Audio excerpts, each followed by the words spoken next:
from failing Farmer Auditorium in Des Moines, Iowa. It's the 43rd debate of the 1988 Democratic candidates for president, brought to you by the 6th grade class of Council Bluffs Elementary School. And here's tonight's moderator, Colorado Congresswoman Pat Schroeder.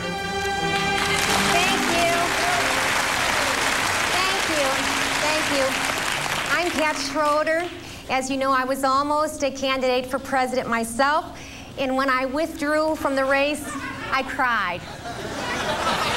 I would like to apologize, and I'd like to say, as a woman and a Democrat, I no longer respond to stressful situations that way. Okay. Let's meet our candidates, and please hold your applause till the end out of fairness to Al Gore and Gary Hart, who are unpopular here in Iowa. Massachusetts Governor Michael Dukakis, Senator Paul Simon from Illinois, former Arizona Governor Bruce Babbitt, Missouri Congressman Richard Gephardt, Senator Albert Gore Jr. of Tennessee, the Reverend Jesse Jackson, and former Colorado Senator Gary Hart.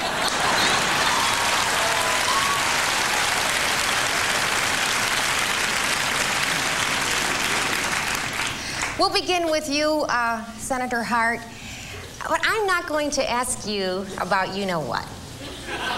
No, what? Well, you know. You mean my new ideas? No. You mean my plan to revitalize the economy? No. Well, then I don't know what you're talking about. I'm talking about your dalliance with a Miami model, your implausible response to the disclosure, your subsequent withdrawal from the race, and your recent re-entry. I cannot believe you brought that up. I've admitted I made a mistake, and I'm not going to answer that question. Well, sorry. Okay, sorry. Now, Governor Dukakis, your critics are doubting your ability to translate the Massachusetts miracle to the rest of the nation. When you first came to Iowa, you suggested that the farmers try growing a different crop, and you cited as an example Belgian endive.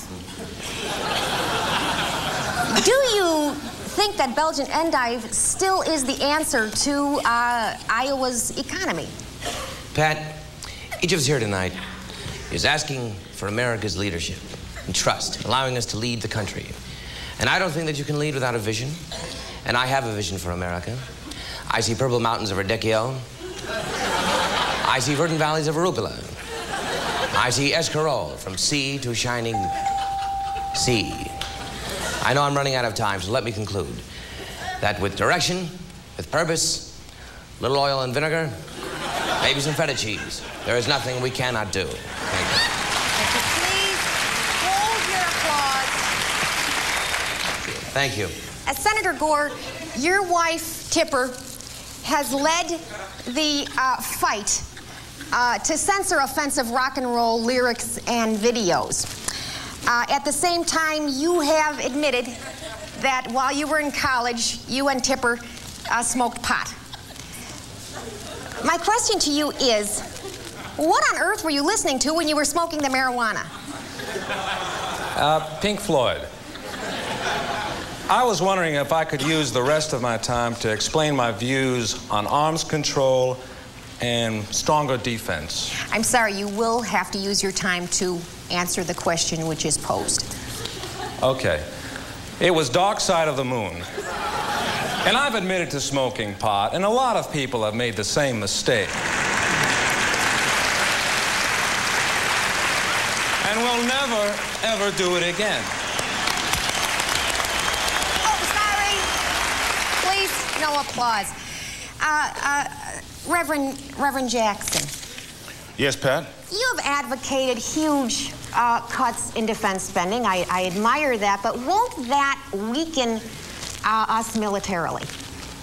Well, Pat, we have a strong military defense. We have guided missiles, but misguided policies. We have minesweepers in the Persian Gulf, but there's a great need for drug sweepers in the Gulf of Mexico. Economically, we must stop the process of merging, purging, and submerging. Merging corporations, purging workers, submerging our economy. We have in this country welfare and jail care when we should have workfare and child care. Now, from the poorhouse to the courthouse to the state house to the White House. If not now, when? If not me, who? If not... I'm sorry, Pat. What was that question?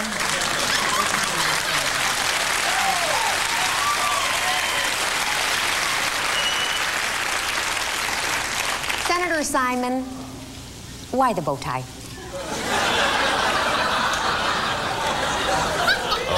Pat, my advisors have been begging me for years to get rid of the bow tie. But with Paul Simon, what you see is what you get. And I'm not about to change my bow tie to please some media advisor. And so I wear the bow tie. And I think that the American people want a president who's not afraid to say, I am who I am, bow tie and all. Oh, sorry, may I finish?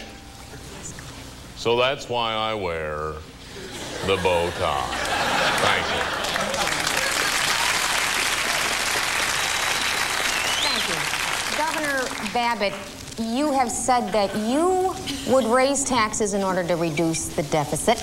Isn't that what we heard from Walter Mondale in 1984? Well, Pat, I think the Americans are ready for some honest talk. Now, who else on this platform will stand up and say they're willing to increase taxes to get a hold of this deficit? Okay, who here will stand up in favor of universal daycare? All right, how about for the rights of homosexuals in the working place, including the military?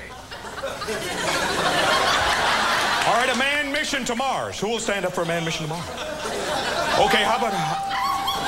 Thank you, Governor.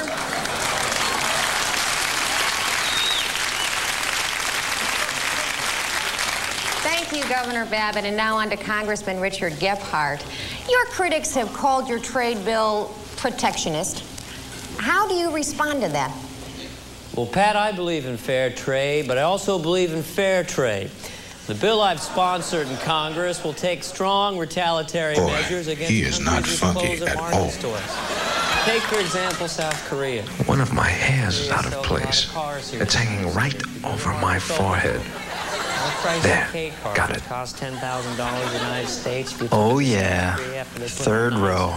She's a fox. She knows it. We're not selling many Yeah, cars. you baby. Well, what I want the South Koreans to think about is this. Maybe I shouldn't be president. No, I should. The answer is obvious. What I'm saying is I think I scored big on the bow tie. I wonder if I'm still in that room at the Holiday Inn, or if they switch me to the Ramada. You're doing great. If you can just keep from crying. And that's really what we're talking about here. I'm losing my concentration. And that's all that I'm I floating ask. up to the ceiling. And really, in closing, that's what I think that you deserve. Thank you, gentlemen. I'm sorry we're all out of time because you all have to go on to Davenport for the next Democratic debate. I'm Pat Schroeder. I'm honored to be here. Thank all of you so much for sharing your views. Good night.